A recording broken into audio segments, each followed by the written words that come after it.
Ladies and gentlemen, welcome back to the program here on main stage at the Hannover Trade Fair 2022. And the title of the following up impulse fits perfect in these times. A new way of thinking about strategy and confronting uncertainty. Maybe we will hear solutions now, I'm pretty sure we will, and it's a pleasure for me to welcome now from Lisbon, Mr. Ali Rebaie from Keynote AI. Hello and welcome. Stage is all yours, Ali, please. Hello everyone, it's a pleasure being here today. Daddy, is that right that we will run out of cornflakes and cereals soon? A question that our kids might ask us in these times of uncertainty. Zygmunt Bauman, a sociologist and philosopher, said that mentioned the state of uncertainty that we are living is called liquid society, where the speed of events and susceptibility to sudden change are combined with permeability, because information is moving fast in real time, and this is causing unpredictable effects. According to philosopher Ludwig Wittgenstein, he said, "We cannot begin to doubt without being certain, without first believing a set of propositions to be true." So in this talk today, I will help you to start with that certainty. What are the tools, what are the techniques that you can run in terms of decision intelligence and planning in these times of uncertainty, and also the biases that we are facing with AI in these days. So how we can prevent the downfall during uncertainty and understand the technology evolution that we are living. So if you see the evolution of the stone axe, which became the chainsaw, do you think this is a linear evolution, where we moved from the stone axe to the chainsaw, or no? I would say that we have learned by copying each other, by using social learning. And when it comes to how the technology evolved, it didn't evolve in a linear way. It evolved through mountaineering. So sometimes technologies might be valued and become devalued, and the other way around. So the uncertainties like the techno-economic culture associated with the technological progress of green hydrogen, for example, might have a postpone of investment and slow the expected reduction in the cost of these technologies. Because it's not linear, and the evolution of all the technologies is like climbing a mountain. So I'd like to call the current state that we are living now as the rise of digital dual inheritance. Dual inheritance is the theory that biology and culture shape our experience and shape our behavior. So if your company DNA and if your company culture does not understand that mountaineering evolution of technology, your innovation might become devalued, and you won't be able to understand the customer behavior and experience. And if you go back to the 19th century, during the textile manufacturing technological evolution, what helped German factories to be resilient in that time was the entrepreneurial culture. It was the key for thriving that industry in Germany. Also during recession in 2018, Apple sales rise, because they were able to understand digital dual inheritance and utilize it to improve their culture and understand the mountaineering evolution of technology. So if we speak about the uncertainties that are faced during the mountaineering evolution of technology, there are different types of uncertainties. As I said, it's not linear. So you might face a lot of uncertainties like cultural uncertainties. For example, when electricity was introduced, there was these billboards that said, "Do not attempt to light with match, simply turn key on wall by the door." The use of electricity for lighting is in no way harmful to health, because at that time, people thought that electricity might harm their health. And it's also when radio was introduced, farmers in 1920s used to blame radio technology for too much rain, for climate change, for earthquakes. And even with 5G, you would see these protests that are against 5G, and they would say that 5G would cause us cancer. So that's for the cultural uncertainties. What about the techno-economic uncertainties, where if we understand the evolution of the energies like the coal, the natural gas, and the renewable energy, in the Industrial Revolution, the coal consumption increased when we had efficiency in using coal.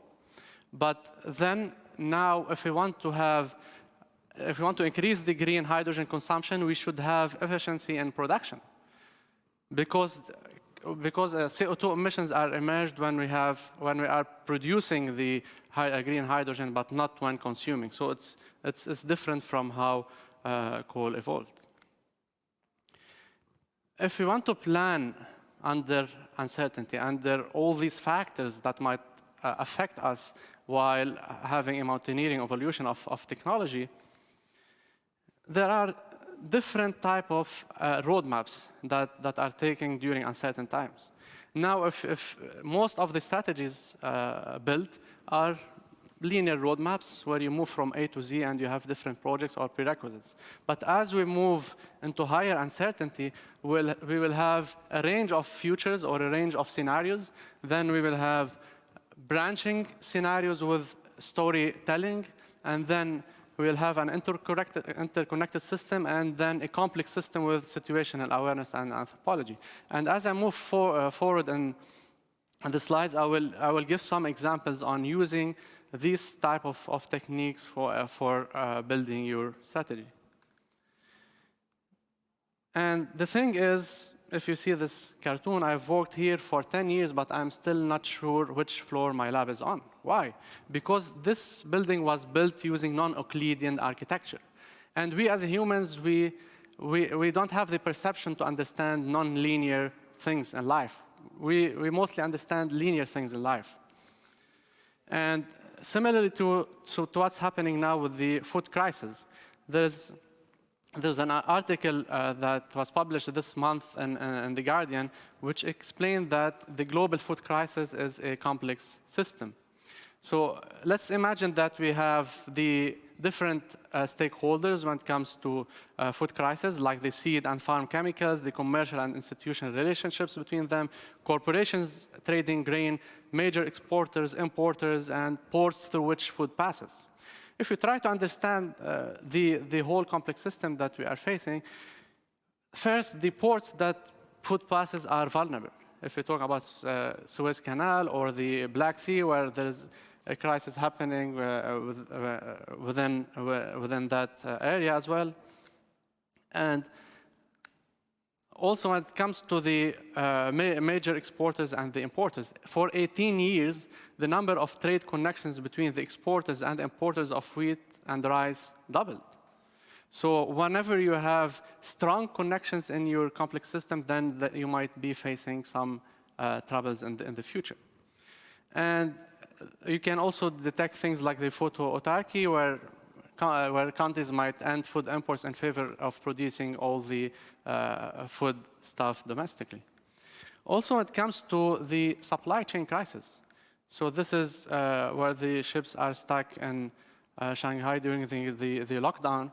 And the best way to describe logistics is also a science of systems, where logistical failure undermines the integrity of agricultural production and food supplies during the Roman Empire. So we are facing the same thing.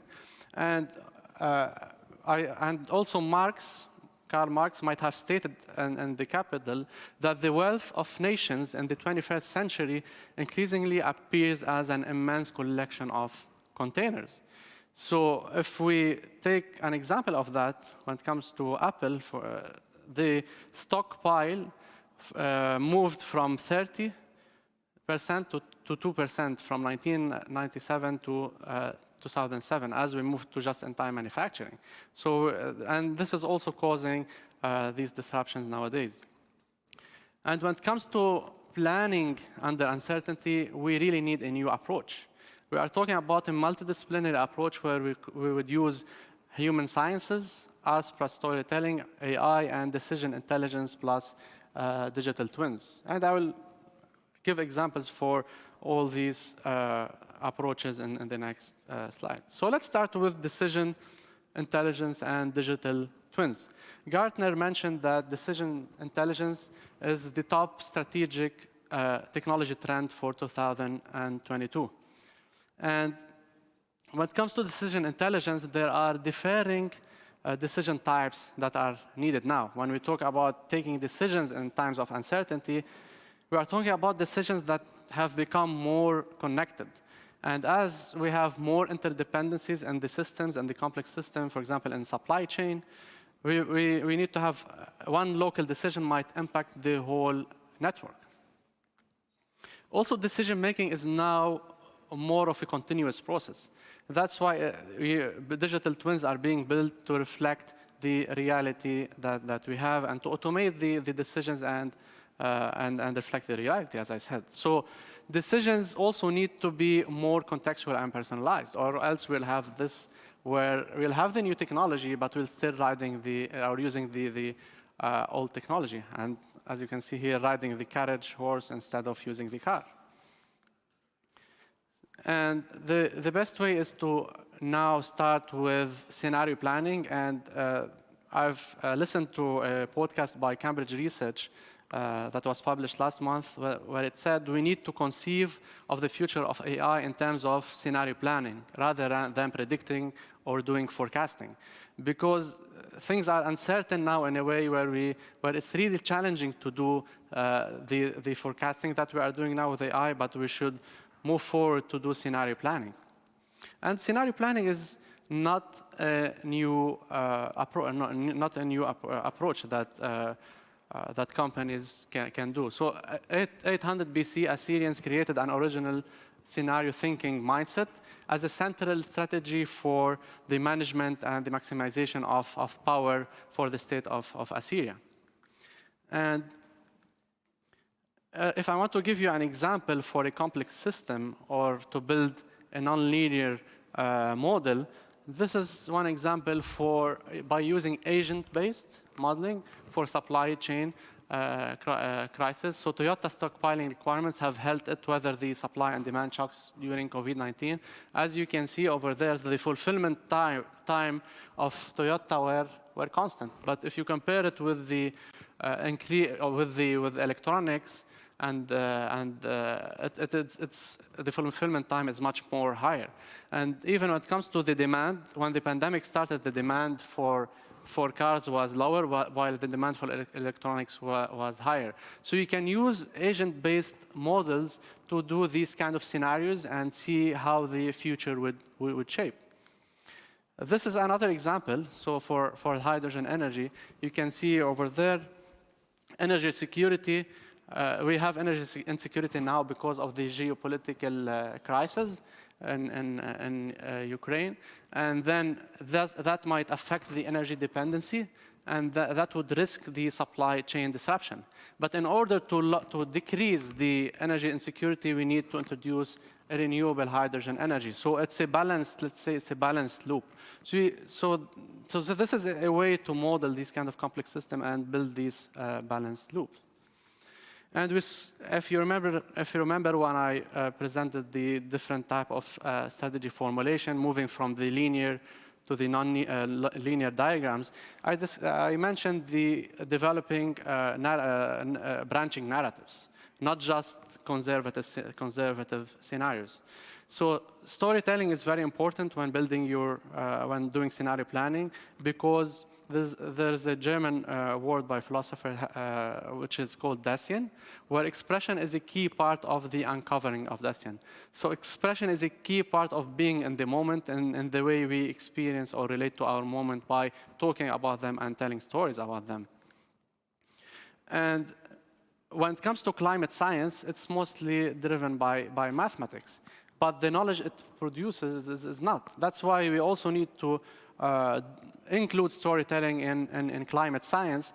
If you watch the movie on Netflix, Don't Look Up, what the director, Adam McKay, said, I regret not having asked Netflix to include different endings to the story and having them randomly assigned to viewers. So he thought if there was different endings created and you as a viewer, you can take different scenarios and see how this affect the ending, then that would be a better way of ending the movie. So this is an example of using stories and narratives and doing scenario planning. Because at the end of the day, it's all about the culture. And human sciences is one of for example, using human sciences like ethnographic methods or using design anthropology and building your technology. So it's all about the lived experience, or what we call the phenomenology. So instead of analyzing physiological things like if I'm now in fear, for example, you could look at the face and doing facial recognition and see if I'm in fear or no. But when it comes to phenomenology, it's how I experience fear. So the study of phenomenology is to study the lived experience and how I experience things in life.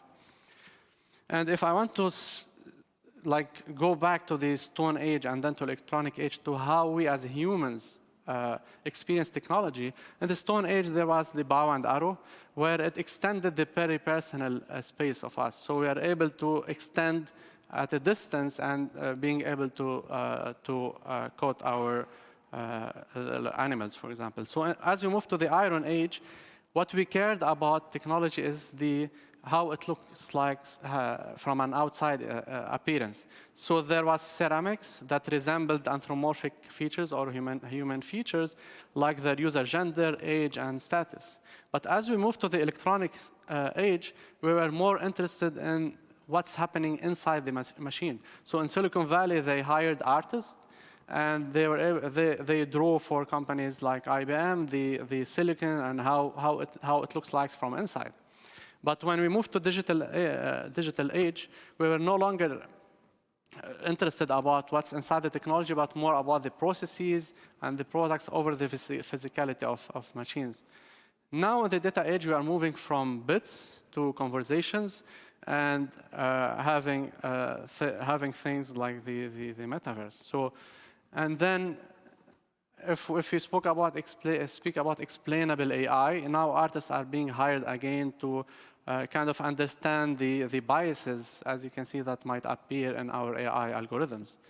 So if you ask me how the future would look like in terms of the way we as humans experience technology, it will be more of a social learning, not only within humans and machines, but social learnings of robots and machines, where they would learn from each other and teach each other. And also, this is an example for digital twin with Siemens technology to simulate factory workers' ergonomic health. So by doing design anthropology to study the effects and the way machines and humans are collaborating in a factory, and building a digital twins to understand the ergonomic health of workers. So if you tell me that we had UX designers in the digital age, what do we need in this future age? What kept fans coming back generation after generation for the Olympics was, although there was unbearable heat during the ancient times in Olympics, and sometimes people might die while going to reach the Olympics, because it's all about the unforgettable spectacle. So you need now experienced artists who could develop these experiences for your clients. But as I said, if we want to build that experience, we want to understand culture, we need to make sure that we don't face the phenomenological bias. So this is an example where there are different groups, a majority group and a minority group, and they are hired in a factory. And sometimes you could face a ground truth problem. Like a certain ethnic group might not even go to college. They don't even have a certificate. That's why they are biased and not hired by the factory. Because in the ground truth, they are not encouraged to go to college, because they think, why? It doesn't make sense for me to go to college, because when I graduate, no one would hire me. So if you want to solve these ground truth problems, you cannot solve it with AI. You need to do things like social engineering and understanding the experience of people. And we need to make sure that we don't face a phrenological fallacy in building our effective computing systems. So there was a pseudoscience for phrenology, which said that if you put that contour in your skull, I will send it to your AI to predict personality traits and emotions. But the thing is, if you just analyze the personality just from the appearance, from the physiology, you will face different type of biases. I will show you an example. So for this one, it's emojify.info, a research done by a university in the US. They, for example, you can, fake your smile, and AI would show that you are happy, but you are not happy. And this is another example. If you see this photo, for example, would you know that this lady is winking or blinking with AI only? Then if you go and read the text, everyone else was having a great time in the rose garden, but the pollen made them sneeze and wink or blink.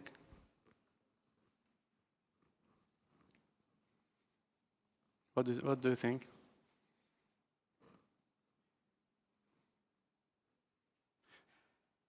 So if you understand if you understand the context and you read the text, you will be able to answer the question. But AI itself, if it analyzes the image only, it won't be able to know if this lady is winking or blinking, or else you need to know that it's because of pollen. That's why you can answer the question. And the thing is that we are facing a cognitive gap in effective computing system. So how the person looks from outside versus how customers act non-verbally versus what customers say, there is a cognitive gap that is being faced there. So you won't be able and even if you mentioned the maturity of companies, we are still in that area. We have Emojify where we are able to, we won't be able to get or understand the experience without building the phenomenological frameworks. This is an example where Google Medical AI was super accurate in the lab, and in real life it was a different story. So machine learning in lab might go perfect, but then if you go to understand the experience, the lived experience of people, it might not work. Why? What happened in that?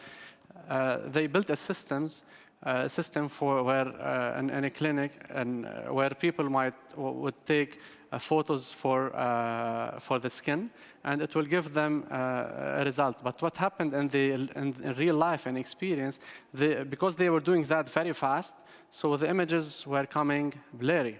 Because we only got the accuracy in the lab, but we didn't plan for how the AI system would work in real life. So if you ask me how will AI evolve in the future, in the past we had the atlatl, where we are able to kill the enemy from a distance. And moving from the atlatl to the bow and arrow, there was different kind of cognitive and behavioral effects that happened during that times. So it's similar to AI now, but the difference is AI now is dynamic. It's not a static tool, and it's learning by using. So if you see this graph, there is a symmetry.